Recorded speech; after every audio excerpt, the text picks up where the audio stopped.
এবার yellow card রেফারির pocket থেকে বেরিয়ে এসছে, ফাউল হয়ে যায়, বিপজ্জনকভাবে খেলবার চেষ্টা, রেফারি দৃষ্টি হারায়নি।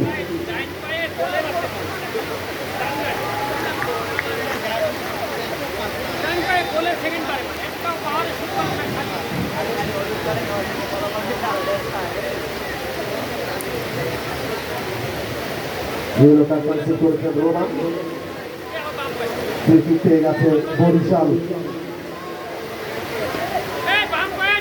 রাফাতুল ইসলাম তিনি গেছেন ফ্রি কিকে নেওয়ার জন্য, বাপার কিক হেডে ক্লিয়ার করার চেষ্টা পুরোপুরি হয়নি, শেষ পর্যন্ত ভালো ক্লিয়ারেন্স, মধ্য মাঝে বল,